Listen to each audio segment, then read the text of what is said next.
Hey, Magic fans. Welcome back. This is your captain speaking here on Capnclydes MTG. It's a holiday weekend for Memorial Day, and we got a couple quick leaks, spoilers, call them what you will, to go over. I won't keep you long. Lord knows I missed my 6 o'clock live stream today because it's the holiday weekend. It's late. I'm posting this late, but going to be busy, but we'll get back on track hopefully on Monday after I sleep in a little bit.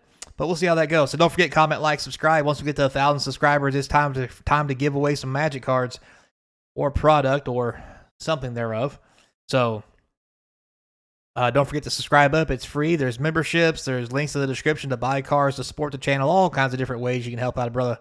So without further ado, let's get into the two cards we have to go over today. Won't keep you too long. So we have the Ondu Knot Master. Very interesting. It is a black, white, and 2 for a 2/2 lifelinker. Whenever another modified creature you control dies, you put 2 +1/+1 counters on the Knot Master, which is not all that great, but it does have an adventure side, which is a black and white for throw a line.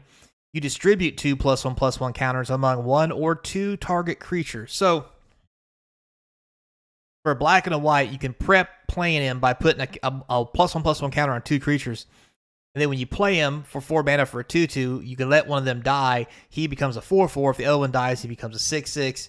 So forth, so on, and thereof. Not too bad. Honestly, not too good either.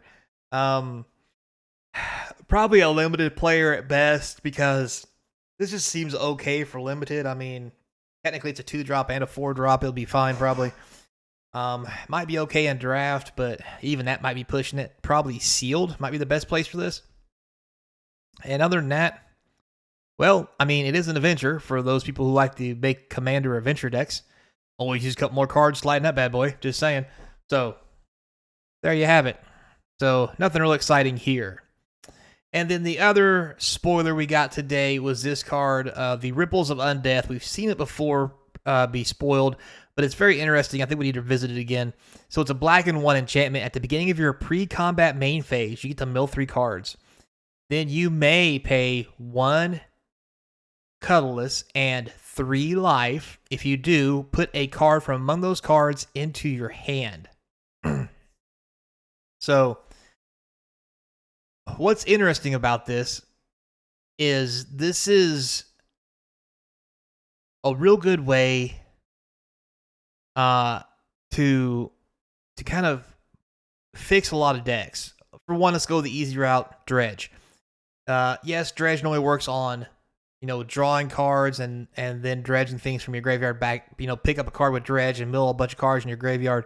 This will let you auto mill every turn 3 cards, so you can just dump stock cards into your graveyard on a regular basis. It doesn't dredge itself, so and also the ability to pick up a card out of the 3 for 3 life is probably also very well, which is where the second part of this comes into play.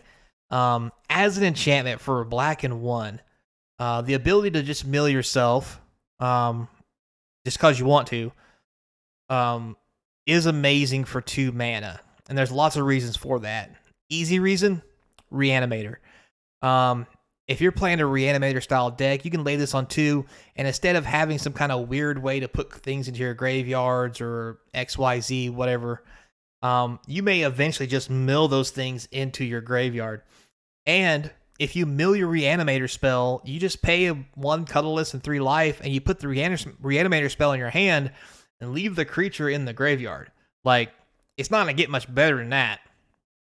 Now, on the flip side of that, the other good thing about this, imagine playing this with any card that lets you manipulate the top of your library. Easy example, Brainstorm.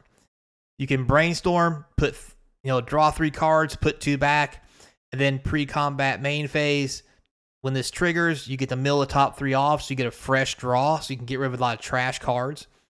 Other ways this also works, Sensei's Divining Top. You quite literally can rearrange the top of your deck to get what you want every turn and then mill away the rest, which, to be fair, is quite awesome because you can Divining Top on 1, play this on 2, and then proceed to manipulate the entire top of your deck to get whatever you want every time. Now, you will always mill 3, so you'll basically be saying, I'm going to get the best out of the top 3. Also, with Sylvan Library, you play this, you play Sylvan Library. If you don't want to draw those cards, you always know what those cards are on top. So you take the best one, and you can pay 4 life to draw an extra card every turn, but eventually you get down to almost nothing. But when you know the top 3 cards are and if they're all bad, you have a comfort knowing you will mill whatever's left on top of your deck and then get the library again for your draw step. Basically, everything from Brainstorm, Sylvan Library, Divining Top, you're going to be looking at like 6 different cards every turn to pick what you want to draw. And that is just absurd.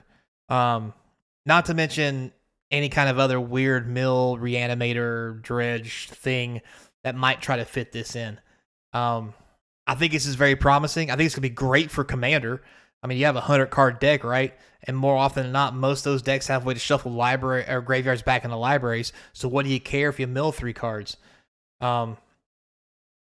Yeah, so I think this is not seen a whole lot of talk, but I think this is a very good card in several ways.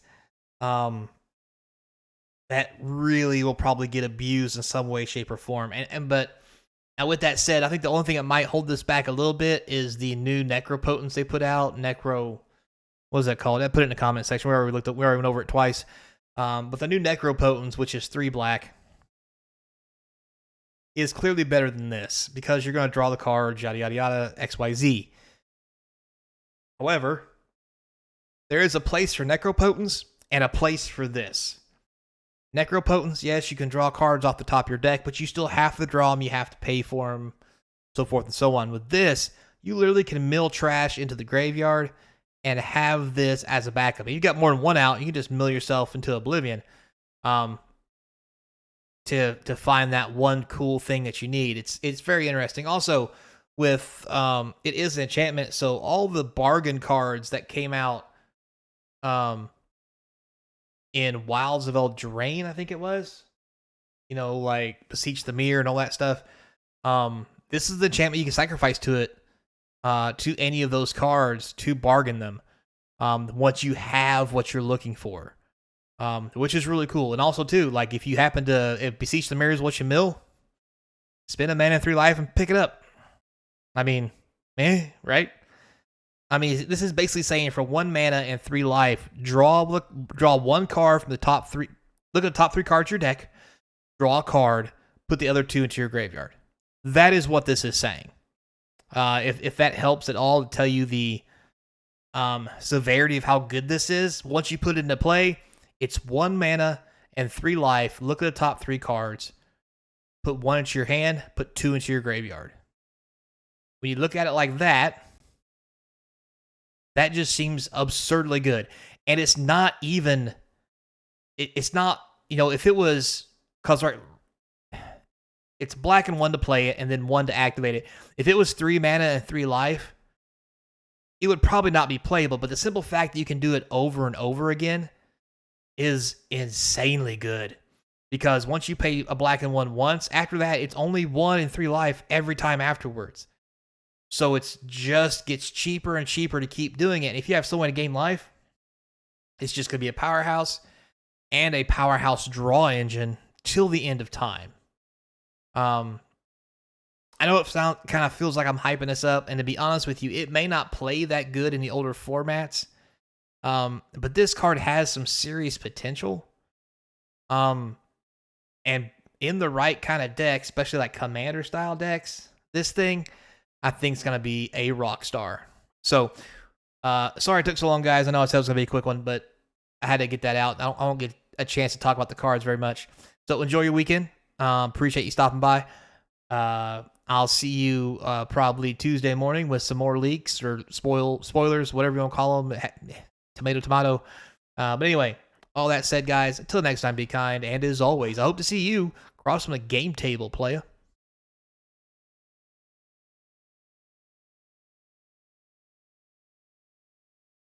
And for those of you stuck around, Gen Con's coming up. Videos with. See you there.